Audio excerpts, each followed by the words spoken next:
لا الہ الا اللہ لا الہ الا اللہ۔ بسم اللہ الرحمن الرحیم۔ ایک بات ہمارے معاشرے میں ان لوگوں کی طرف سے بہت زیادہ پوچھی جاتی ہے جو عام طور پر شادی شدہ ہوتے ہیں کہ خاوند اپنی بیوی کا نام لے سکتا ہے یا نہیں، اسی طرح بیوی اپنے خاوند کا نام لے سکتی ہے یا نہیں، یعنی پکارنے میں نام لے کر پکارے یا کسی اور طریقے سے پکارے۔ دیکھیں، جہاں تک خاوند کا اپنی بیوی کا نام لے کر پکارنے کا معاملہ ہے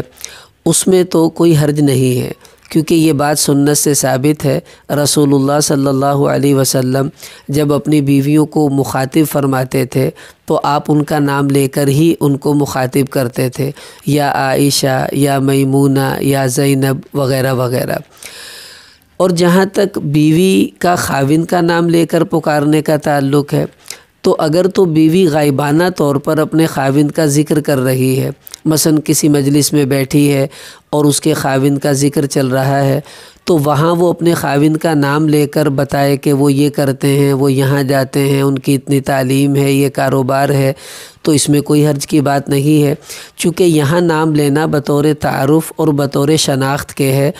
لیکن جب بیوی خاوند کو پکارے، مثلا خاوند بیٹھا ہوا ہے، اس کو کچھ کہنا ہے، اب اس کو پکارنے میں نام لینا چاہیے یا نہیں لینا چاہیے؟ تو دیکھیں، ہمارے معاشرے میں ایک اصول ہے اور یہی اصول دین کا بھی ہے۔ وہ کیا کہ چھوٹا جب بھی بڑے کو پکارتا ہے وہ اس کا نام نہیں لیتا، بلکہ اس کے کسی لقب سے یا کسی کنایتاً اس کو پکارا جاتا ہے۔ جیسے بیٹا باپ کو والد صاحب، ابا جان، شاگرد استاذ کو استاد محترم، سر وغیرہ کہہ کر پکارتے ہیں۔ چونکہ اللہ نے خاوند کا درجہ بیوی کے مقابلے میں بڑا رکھا ہے تو اس اعتبار سے بیوی چھوٹی بنی، خاوند درجے میں بڑا بن گیا۔ تو اس درجہ بندی کی وجہ سے علماء فرماتے ہیں کہ مناسب یہ ہے کہ بیوی اپنے خاوند کو جب پکارے تو نام لے کر نہ پکارے بلکہ کنایتاً پکارے، مثلا بیٹے کے حوالے سے کہ فلاں کے ابا، اور اس طرح کوئی بھی لقب اختیار کیا جا سکتا ہے۔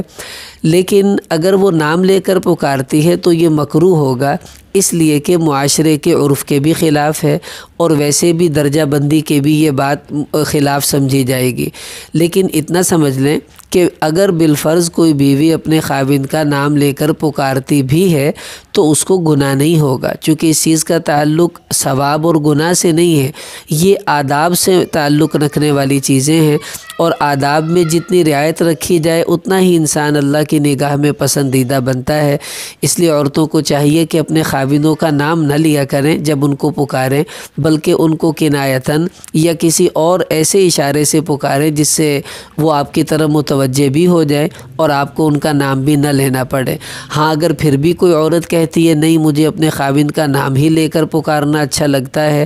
تو اس میں کوئی گناہ کی بات نہیں ہے، وہ پکار بھی سکتی ہے۔ لیکن چونکہ دوسری عورتوں میں یہ بات عیب کا ذریعہ ہے، وہ پھر اس کو برا کہیں گی، تمہیں شرم نہیں آتی، تم اپنے خاوند کا نام لیتی ہو، اور یہی وہ چیز ہے علماء جس کی وجہ سے منع کرتے ہیں تاکہ بے ادبی کا شائبہ بھی نہ ہو، جس کی وجہ سے دوسرے لوگ ایسی عورتوں پر کوئی انگلی وغیرہ نہ اٹھانے لگیں آداب کی رعایت نہ رکھنے کی وجہ سے۔ تو اس لیے خاوند اپنی بیوی کا نام لے، یہ سنت سے ثابت ہے، جائز ہے۔ بیوی خاوند کا نام لے، اس کا ثبوت سنت سے نہیں ہے، اس لیے اس میں پرہیز کر لینا چاہیے۔ اللہ تعالی ہمیں صحیح دین پر چلنے کی توفیق عطا فرمائے۔